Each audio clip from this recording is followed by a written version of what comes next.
It's the age-old debate, Airbus versus Boeing. Now, while I could spend all day arguing how one is better than the other without seemingly getting anywhere, in this video I want to talk about something different. The aircraft manufacturing industry is dominated by these two companies, producing a so-called duopoly, where no other company can seem to compete effectively. And while there are others, such as Embraer and Bombardier, making planes, they do not get anywhere near the size of these two giants. So why is this? Why are Airbus and Boeing the only two major aircraft manufacturing companies out there? Not that long ago, the world of aviation was filled with names such as McDonnell Douglas, BAE, Lockheed, and Fokker. However, today, if you hop on a plane, there's a good chance it will either be an Airbus or a Boeing. This is largely due to the fact that the aircraft manufacturing industry is an extremely hard industry to break into. One of the advantages that has allowed Airbus and Boeing to rise through the ranks is the massive subsidies and assistance they receive from their respective governments. Since building an aircraft is an extremely complex and expensive process, without such subsidies, they would not be able to do so profitably. This is one of the main barriers holding back new companies from producing aircraft. Next, we have to look at the logistics of a company looking to produce aircraft.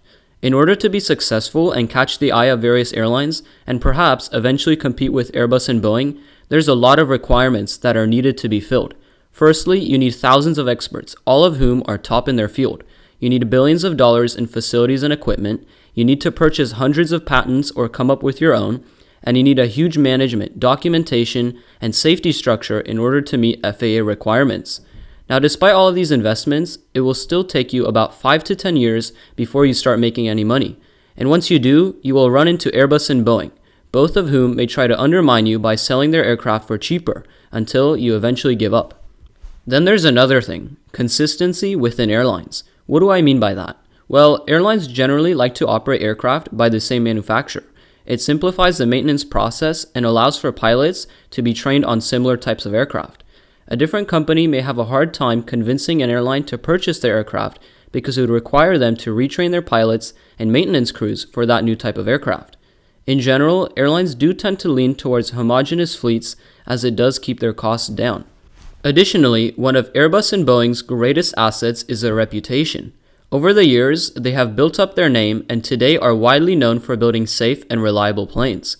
This brings us to another reason for why it's so difficult for companies to get involved in the aircraft manufacturing industry. If a new company begins building planes, they have no reputation, which means airlines may be hesitant to buy their planes simply because they don't know much about their manufacturer. They would rather buy from, say, Airbus or Boeing, who they know they can trust. Overall, there's a lot at play here when it comes to aircraft manufacturing companies competing with each other. And it really just boils down to the idea, as I mentioned before, that the industry is just extremely hard to break into. Airbus and Boeing have such a large foothold over the industry that even companies like Embraer resort to just building small planes, something the big giants are seldom focused on. So that brings me to asking you, what do you guys think of Airbus and Boeing? Do you think there may in time be another company that rises through the ranks to compete with them? I would love to hear what you guys have to say about this. Anyways, those are my 2 cents. Thank you for watching, have a great day, and I will see you all very soon.